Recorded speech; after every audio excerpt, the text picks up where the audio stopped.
Judge Belcher, how are you this morning? Oh, well, thank you. Or it's this afternoon, isn't it? It is afternoon.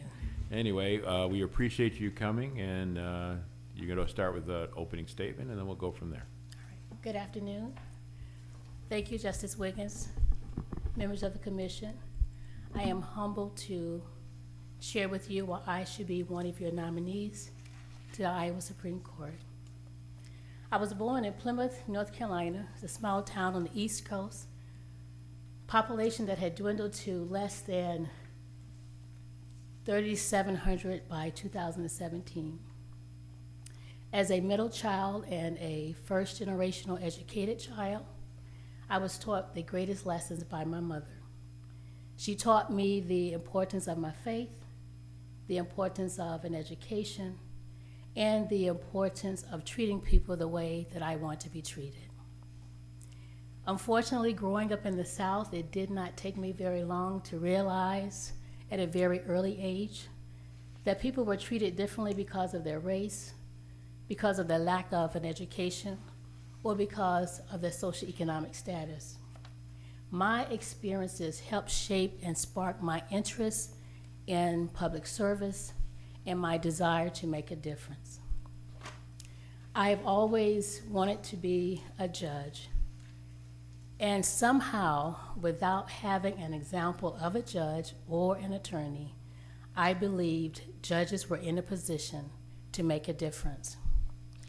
Because of all of the lessons that my mother taught me, I had the audacity to believe that it would happen. I graduated from Howard University in 1990 cum laude, and Howard University taught me who I was, aside from being my mother's daughter, and it gave me the confidence that I needed to come to a state such as Iowa and to attend Drake University Law School. While I was waiting to be interviewed by one of you individually, I found or stumbled across a book of quotes on the table. And I found a quote that I was not familiar with, but one that rang true to me. And it said, "Those who dream by day are cognizant of many things that escape those who dream only by night." My dream was to become a judge. That was long before I knew I had to go to law school and before I knew that I would spend many years practicing law. While at Drake University, I had the opportunity to be exposed to many different areas of the law. And it was after I interned with the county attorney's office that I realized that in that office, I could make a difference in what I considered my mean time, because I never knew what type of law I wanted to practice. I graduated in May 1995, passed the bar in June, and started working as an assistant Polk County attorney in September of 1995. I bring to this court the breadth of 15 years of trial or litigation experience.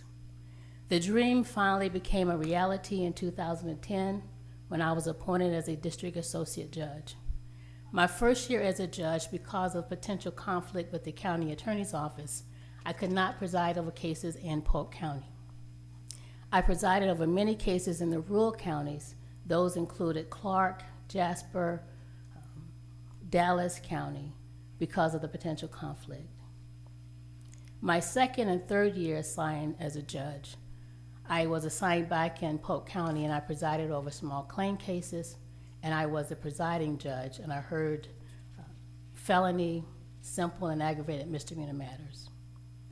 For the past 5 years, I have been assigned to juvenile court. I preside over delinquency and dependency cases. Delinquency cases are those cases by which a juvenile commits an act that would otherwise be criminal if they were 18. And dependency cases are those whereby a parent struggles with addiction, mental health, or domestic violence that prevents them from parenting their children safely. Every day I have the opportunity to make a difference in the lives of those who appear before me. And even if I don't rule in their favor, I believe that I continue to make a difference in the way they see the judiciary, because I want to make sure when they leave my courtroom, they feel like they've had an opportunity to be heard, they've been treated with respect, they've been treated fairly, and they've been treated with compassion.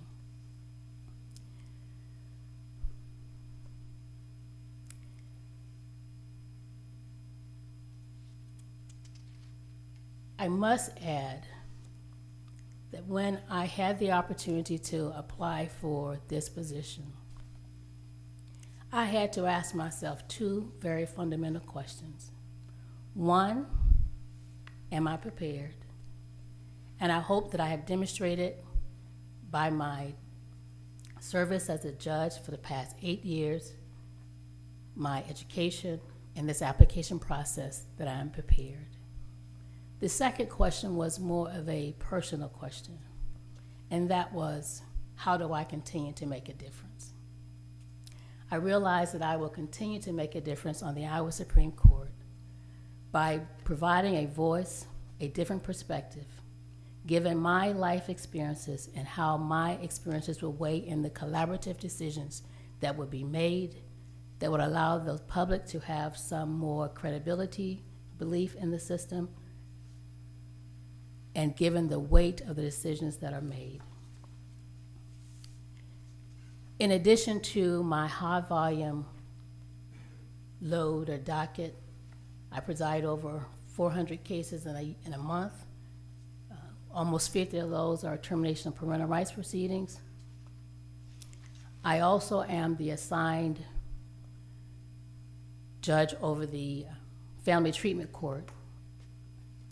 I am a member of many committees that address the racial and ethnic disparities, particularly in juvenile justice, and I have the opportunity of training and teaching other judges and my colleagues the importance of being trauma-informed. I thank you all for your attention this afternoon. I appreciate and thank you for your service on this commission and for your commitment to the process.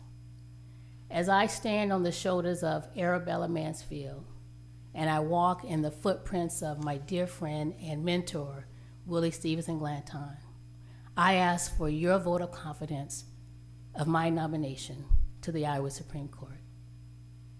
Thank you. Thank you, Judge Belcher. We're going to start on this side of the table. And Mrs. Pearson, do you have any questions? Ms. Bowden? Yes, thank you. Thank you for applying. Can you tell me how you feel your work, both as the attorney and as an associate judge, will transfer over if you were to receive the nomination to the Supreme Court? I believe my work and my experiences transfers over because I've had the ability to do many trials and understand how the decisions that are made on the Supreme Court level actually affect those who are actually trying the cases. So that experience gives me some additional knowledge and understanding of the impact of the decisions that we make and the weight of those decisions on those who are most likely impacted. Thank you. Mr. Berger, do you have any questions? Mr. Diaz? I don't. Dr. Taylor? Thank you for being here today. I am curious how you think your experience in the judicial courts in the juvenile courts might bring a unique experience to the Supreme Court bench, and if you could just expand on that a little bit more, how that might differentiate you from other candidates having had juvenile court experience. Because I preside over both dependency and delinquency, if I talk about dependency just a minute, again, it gives me an opportunity because most people who appear before the court have suffered from some trauma. So my ability to relate and be compassionate in how I listen carefully and give them the opportunity to be heard, I think that makes a difference. The delinquency cases are very similar to any other criminal case. It is just all tried to the court. So I have had a lot of experience hearing many cases, working with civil procedure, trials, and because I've had that length of experience, the variety of experience in both, particularly juvenile law, but because the delinquent acts are the same as any other criminal act, but for it being committed by a juvenile, that gives me additional experience in having the ability to understand the law, apply the facts, interpret the law, and add with my own life experiences how that can add to my decision making. Mr. Bevel? Thank you. Judge Belcher, thank you for applying. You've mentioned 15 years of litigation experience. Could you tell us something about that? What kind of litigation experience? My first year in the county attorney's office, I presided over juvenile cases. And those juvenile cases were where I represented the state or the Department of Human Services when a parent was not able to safely parent their child and the child had to be removed from their care. So a lot of my time was spent, 3 years of my time was spent prosecuting juvenile cases. At that time, I also prosecuted juvenile delinquency cases. Again, those offenses that would have been criminal, but for they being committed by a juvenile. My second docket in the county attorney's office, I worked as a prosecutor prosecuting domestic violence cases. I also prosecuted drug cases. I prosecuted driving offenses, operating a motor vehicle while intoxicated. And then my last 3 years, I presided over the Civil Bureau, and I represented the state in many civil rights matters, guardianships, conservatorships, and things of that nature. Thank you. Ms. Sinclair? Ms. Belcher, you commented about being chosen as an opportunity to make a difference on the court. What difference do you think needs to be made? I believe the court should represent the community that it serves. And I think in order for everyone to feel like they have a voice, they have access to justice, that they have an opportunity to be treated fairly, I think the court should reflect that. And we all are educated, we've attended law school, we have different educational, legal experiences, but I believe my life experiences that are not shared by other candidates, is not reflected by any other justices, and cannot be duplicated. I believe my life experiences and how that impacts my interpretation and application of the law will affect my decision making and affect those who are mostly impacted. Ms. Diekman, you have a question? Thank you. Judge Belcher, I know that you've been very active in bar association and community interests. That's one other aspect other than just being a judge. But as a Supreme Court member, you obviously would do the judicial issues, but there are a lot of policy issues. Could you expand on that for the commission and tell us your experience or how you feel that you can contribute to the Iowa Supreme Court on those other issues such as policy decisions, budgeting, those things? Well, another lesson my mother taught me regarding budgeting is how to do more with less. So, and then working as a district associate judge, I understand how those budgetary constraints affect people's access to justice. I understand how it affects a person being represented or not being represented, and understanding what is happening in the courtroom if English is not their first language. So because I've had the experience in working on the trial level, my view and my understanding of how people are impacted by those decisions of the budget, I believe would be helpful in making those decisions. Thank you. Mr. Suka? Mr. Goodman? Mr. Bloom? Well, I do have one question. Can you grab a microphone? Sure. So I don't get texted again. The green light's on, it should be working. Where's the green light? Maybe you don't have one, but I hear it. Can you hear me now? No, it's not. Push it one more time. Now try it. Do I hold it down? I don't know. Okay, now it's on? Yes. Okay, good. Learning curve. So during our interview, I was asked you a question about, I had been on the District 5C commission, and I look back at my notes, and at least when I was on that commission, I know you had not applied to be for the district court judge position. And so I was wondering if you could explain to the whole commission your response to that, and add into it, what are the differences that a district court judge has versus a district associate judge, and whether your experience in the in the county attorney's office covers some of those differences. I did have an opportunity to go back and look at applications. I have applied twice to the appellate court, Court of Appeals, I believe once in 2008 and once in 2009. And I also did previously apply for the district court prior to, I think twice prior to becoming a district associate judge, and perhaps once after my appointment. I see the opportunity on the appellate court to be one whereby I can have a lot of input in terms of being collaborative and making a decision. Unlike my current position whereby I make a decision as an individual independent court and those decisions can be appealed, it's important that on the appellate level at least, that you have a diverse of thought, diverse of experience, some diversity of just background, because the decision that's going to be made on the appellate level is a final decision as opposed to a decision I would make as a independent individual one district associate judge.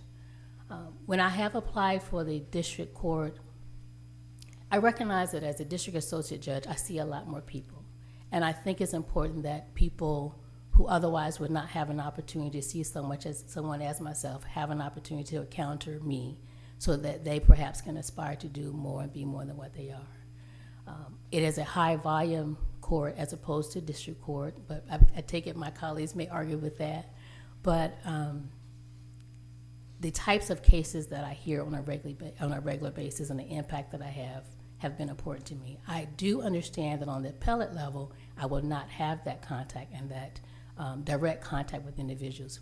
But as I indicated in trying to understand how I can continue to make a difference, that difference will be felt in my presence, in my input, in my viewpoint, in sharing my life experiences and how that shaped my thought and applying the law and the weight of the decisions that will be impacted by those most affected. Okay, thank you. Ms. Conover? Good afternoon, Judge Belcher. Your background is such that it does not appear that you did significant appellate work as a litigator and so on. But nonetheless, in your role, both as a prosecutor and now as a district associate judge, I'm assuming you deal with constitutional issues. You're applying various statutes and regulations to the cases that come before you.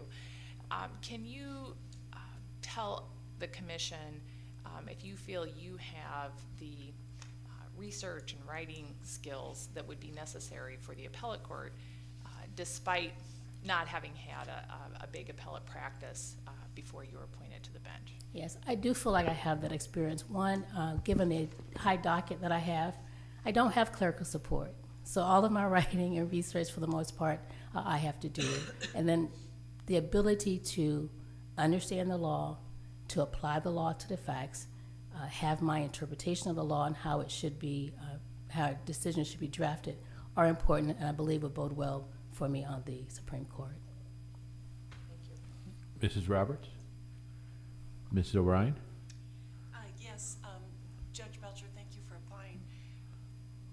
You indicated that you had served, I believe it was on a commission to examine the disparities in justice in the juvenile area. Could you elaborate on that and indicate whether there was any particular issue that stood out to you among all others? I serve on a number of committees to address that very issue. One particular is detention, for example. Children of color are detained a lot more often and a lot longer than non-minorities. So we try to figure out, there's this detention screening tool that is used universally. I'm not sure if it's in all of the districts in Iowa, but we're trying to get there. So we've had a lot of discussion regarding the DST, or the detention training tool, to try to ascertain, first of all, is the document itself, does it have some implicit bias? And how do we make sure we address that in developing the tool itself? And then how do we address why and how it is that we have such a disparity when it comes to minorities both with respect to detention, with respect to cases being filed. So yes, we have determined there's a disparity. We're still trying to ascertain what we can do to try to address that. Mr. Harbach? Yes, thank you, Justice. Thank you, Judge, for applying. Did I hear that right, 400 cases a month? Over 400 cases a month in May. Okay. So that tells me that that district court, or that is you have that running well. So how will you have to change if you become a justice to something that you obviously manage your time very well, very quickly, to be collaborative with more people, research oriented? Have you thought about, will your style have to change? I don't know if my style necessarily would have to change. It would just be the lack of volume as a, not having 400 cases in 1 month to try to manage. I have an interest in writing and research and the ability to express myself written writing form. I enjoy doing that, and I've been told that I communicate well in written form. So it would just give me an opportunity to become more involved in depth with whatever the issues are before the court, and have the opportunity to understand, be it through research or writing, how that issue is impacted by the law, and how do I collaborate with my peers in terms of getting to a decision. Mr. Gray? Does anybody else have any questions for the panel? I have a question, and it deals with the administration of the courts. One of the things when I was appointed, I didn't know we did all this other stuff. We have to deal with the legislature, we have to deal with the executive branch, we have to manage 100 courthouses in 99 counties. What tools do you bring in order to handle that situation? Being efficient, being thoughtful in weighing what our options are, what it is that we have to manage. And again, because I've worked in the areas where the attorneys and the public would be most impacted, I believe having that experience will be able to weigh in my decision how we do things on the administrative level. One other question. I'm sorry to hog all the time That's here, okay. but one other question is, in your first few years, you were out in the rural areas, and some of the areas I know have counties of less than 17 or 1,800 people. When you go out there, what was the state of justice and services in the rural areas that you observed, and how important do you see continuing those? The thing that I noticed the most was the lack of formality. And certainly being in Polk County, I appreciate the formality. I think a person should have to appear before the court, should understand the court is the individual making the decision, and what has been weighed into that decision. So I think that's very important. We have a number of services in Polk County that are not available to the public in the rural areas, and we have to figure out how do we expand those services so they can be made available to everyone, so they feel like they also have equal access to justice. Any other questions at all by anybody? Well, I thank you for your time this afternoon. I wish you the best of luck, and having a great day. Thank you.